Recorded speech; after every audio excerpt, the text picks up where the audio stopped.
Família bendita do Senhor, Igreja de Jesus Cristo, família de Deus, irmãos e irmãs, graça e paz. Nesse momento eu quero perguntar para cada um de vocês, independente se estão em muitos ou sozinho, vai tudo bem em sua casa? Como está a sua casa, a sua família? Quando olhamos para Gênesis capítulo 1, 2 e 3, nós vemos que inicialmente a família de Adão e Eva ia muito bem, sob a orientação, direção da palavra de Deus. Mas quando a serpente entra em cena e coloca a dúvida e instiga a uma direção que não a de Deus, aquela família começa a passar por problemas. E aí perdem a direção de Deus, a bênção de Deus, perdem a firmeza de fé, a comunhão com Deus e uns com os outros. E arcam com consequências muito danosas, tenebrosas. Que a serpente não decida por mim, nem por você, nem por nós. Que nós sejamos guiados pela palavra do Senhor. No mês de maio, mês da família, nós que estamos neste ano pensando em comunhão, ainda que em isolamento, temos vivido comunhão com Deus, comunhão com a igreja, uns com os outros, comunhão com o Cristo na ceia.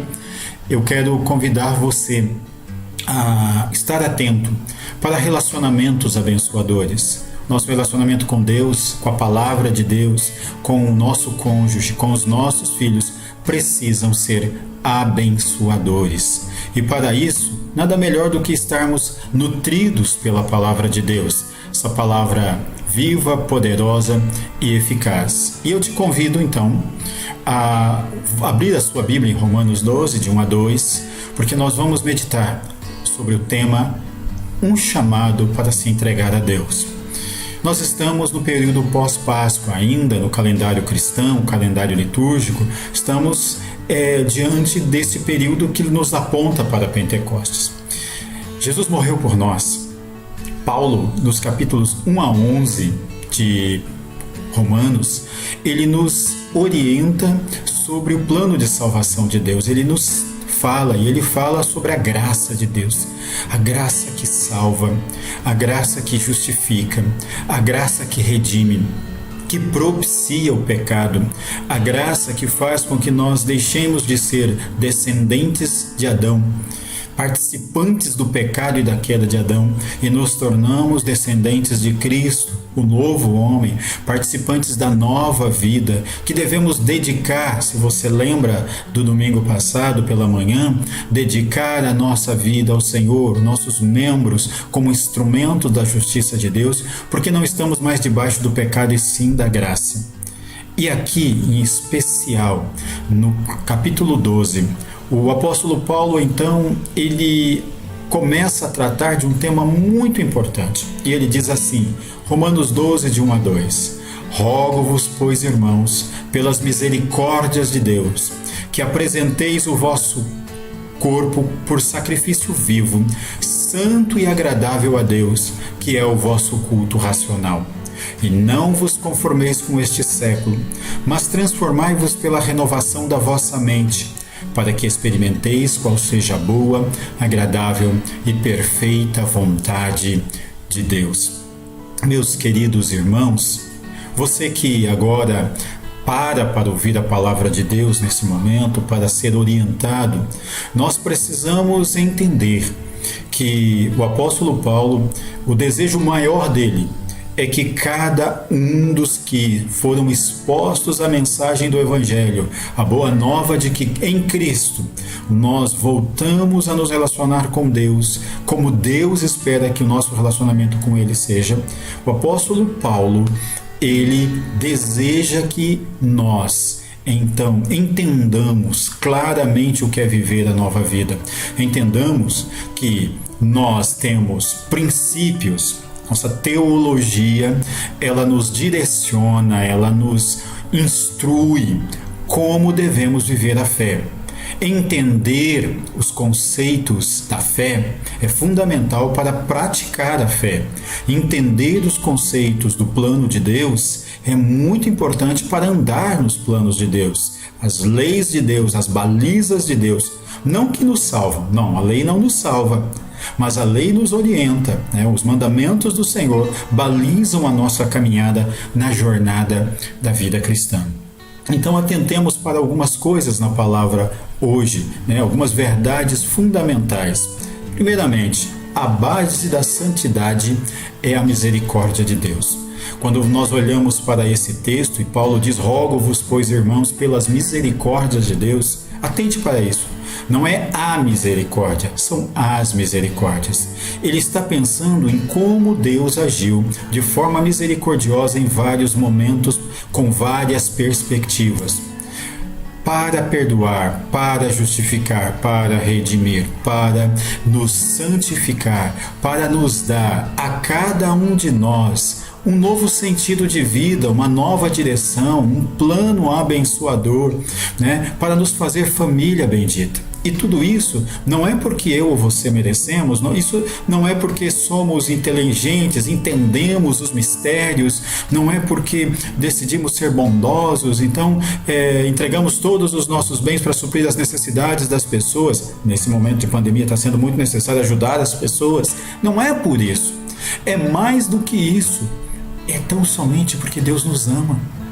Deus amou o mundo de tal maneira, né? Deus prova o seu amor para conosco. Veja bem, o entendimento é isso. Deus é misericordioso. Lá no Salmo 103, né, ele fala claramente da misericórdia do Senhor. Salmo 139, né, e Jeremias, em Lamentações, capítulo 3, ele diz que as misericórdias do Senhor são a causa de não sermos consumidos.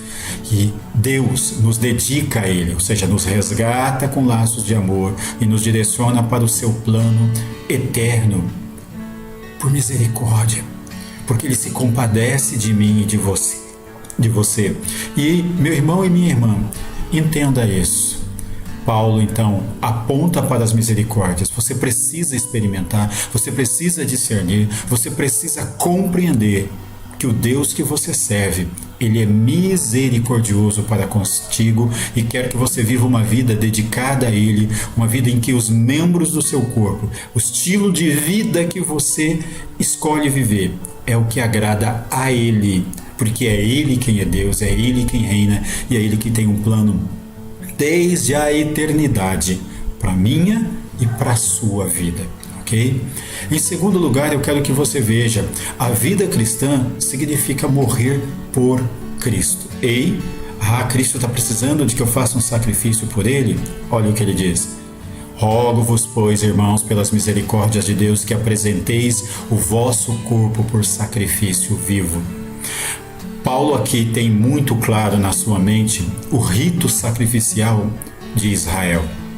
Ele conhece muito bem as religiões e o estilo de vida do Império Romano, né, do período dele, o período helênico, e a cultura grega tinha os seus deuses e tinha também muitos rituais de sacrifícios. Mas não é disso que Paulo está falando. Paulo está apontando lá para Levíticos, quando Deus estabelece, desde Êxodo, né, na saída do povo do Egito, e em Levíticos ele estabelece isso com detalhes, como resgatar os primogênitos. O primogênito dos homens seriam resgatados pelo sacrifício de um cordeiro. O primogênito dos cordeiros das ovelhas, dos bois e do gado seriam sacrificados no altar do holocausto ao Senhor. Sem derramamento de sangue não há remissão de pecados. João Batista, quando olha para Jesus, diz: eis o Cordeiro de Deus que tira o pecado do mundo. Meu irmão, minha irmã, querido, você que me assiste, que está recebendo essa palavra, entenda isso. Jesus fez o único e melhor sacrifício por nós. Se você não entendeu isso, leia Hebreus. A carta aos Hebreus nos ensina, nos revela claramente essa verdade. Jesus fez o maior sacrifício por nós, mas a questão-chave é que nós precisamos também entender que agora nós não vamos ao altar para pagar o preço pelos nossos pecados, mas como oferta de gratidão ao Senhor, pelo sacrifício supremo, pelo sacrifício único, eficaz, salvífico de Cristo. Então agora eu venho ao altar do Senhor e me ofereço, me dedico, santificação. E aí, nesse sentido, eu preciso entender o que está lá em Romanos 6, nos primeiros versículos. Cristo morreu por nós, para que nós pudéssemos viver por Ele. Mas aí também, quando nós nos unimos com Cristo em sua morte, nós também morremos para o pecado.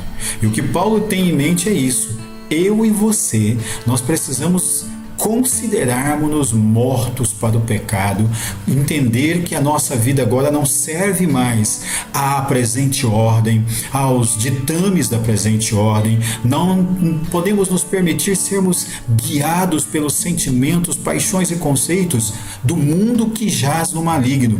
Eu e você fomos chamados para vivermos uma vida dedicada ao Senhor e por isso morrer para o pecado, mas também dedicar-se em viver para Deus. O sacrifício vivo no altar é uma dedicação de oferta suave, de gratidão, de quem entende que Deus o abençoou extremamente, de que Deus está o chamando para viver para Ele, mas é preciso morrer. Paulo, entendendo isso, na carta aos Gálatas, capítulo 20, ele diz: estou crucificado com Cristo, já não sou eu mais quem vive, mas Cristo vive em mim. E a vida que eu vivo agora, eu vivo pela fé no Filho de Deus, que por mim se entregou. Então, meu irmão, você precisa viver dessa maneira, e é isso que Paulo está nos ensinando, e ele nos chama, então, ao culto da vida inteira. E o culto da vida inteira é o culto racional.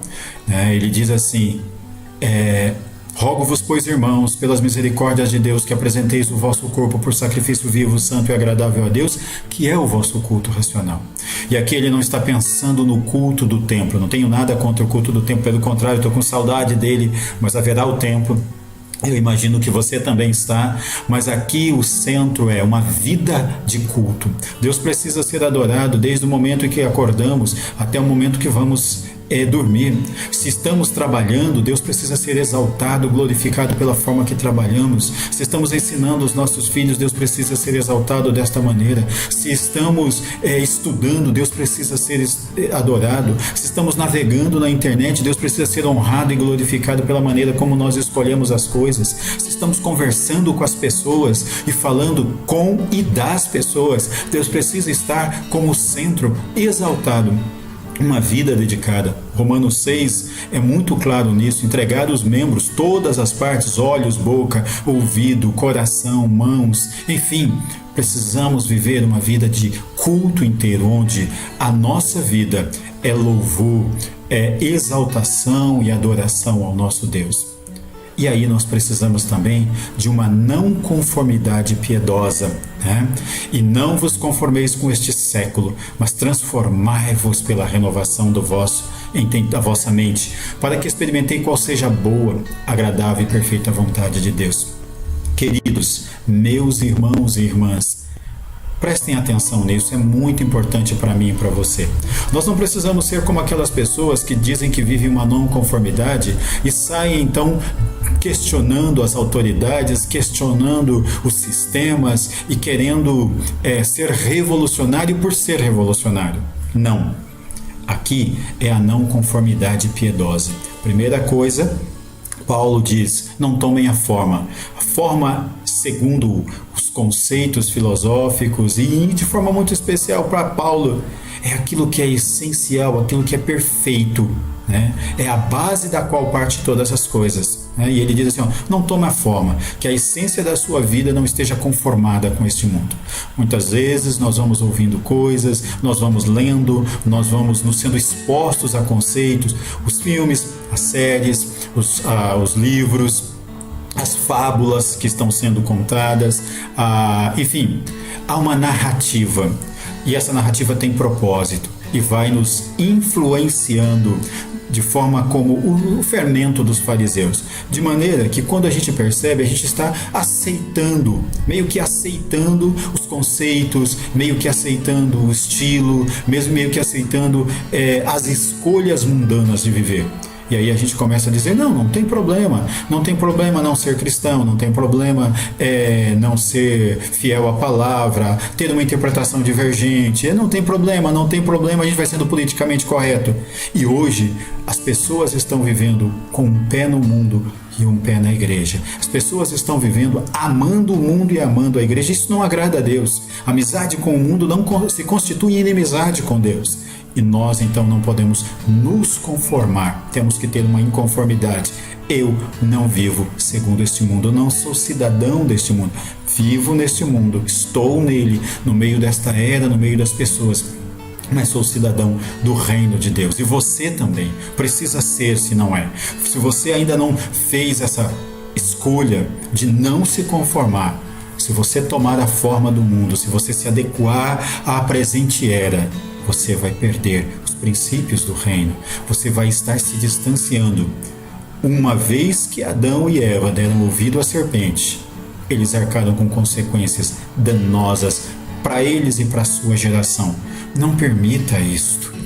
E aí então eu quero te chamar a atenção para uma transformação de dentro para fora. E ele diz então: mas transformai-vos pela renovação da vossa mente. Queridos, a transformação, a metanoia, a mudança de mentalidade, ela não é feita porque eu começo a estudar mais. Estudar a palavra é muito importante, ler os comentários é fundamental, meditar é imprescindível, mas é a busca da ação do Cristo vivo em nós através do seu Espírito Santo. É a nossa rendição a Ele, é a nossa confissão dos nossos pecados diariamente, é a nossa disposição a dedicar-nos que vai sendo transformado. Lá em 2 Coríntios 3,18, nós somos transformados de glória em glória na perfeita imagem de Cristo Jesus. É o que diz Romanos 8, versículos 26 e 27. Deus está trabalhando em nós, se o Espírito dele habita em nós. Vida nova é isso, é ser guiado pelo Espírito, é viver a nova vida no Espírito, é permitir que Ele, o Espírito, produza os frutos que Ele tem para produzir em nós. Lapide-nos, molde-nos, transforme-nos. Você e eu precisamos passar por isso, porque aí, de dentro para fora, lá do mais profundo do nosso interior, sentimentos, vontade, pensamentos transformados pelo Espírito gerarão uma nova vida espiritual. E aí nós vamos experimentar a vontade de Deus. A vontade de Deus sempre é boa, perfeita e agradável. Mas muitas vezes, porque estamos conformados com o mundo, porque estamos deixando que a bússola mundana governe os nossos sentimentos, vontade e pensamentos, então a boa vontade de Deus nós não experimentamos. E aí murmuramos, e aí reclamamos, e aí cocheamos entre dois pensamentos, e aí não temos firmeza, e somos como meninos levados de um lado para o outro como ventos de doutrina. Você não pode se permitir a isso. Você precisa se dedicar ao Senhor para experimentar, para desfrutar do que é viver a bem-aventurança. Não é não ter problema. Não é viver uma vida em brancas nuvens. Não. É cada passo da jornada da vida cristã, cada circunstância da vida, entender que Deus está no controle. Eu sei que o meu Redentor vive e a seu tempo se levantará sobre a terra. Isso disse Jó. Isso devemos dizer nós. Covid-19 está presente e vai ficar presente aí na nossa geração. Uma coisa é certa, acima de Covid-19 existe um Deus que governa nas nossas vidas, que dirige os nossos passos e que é Senhor sobre nós.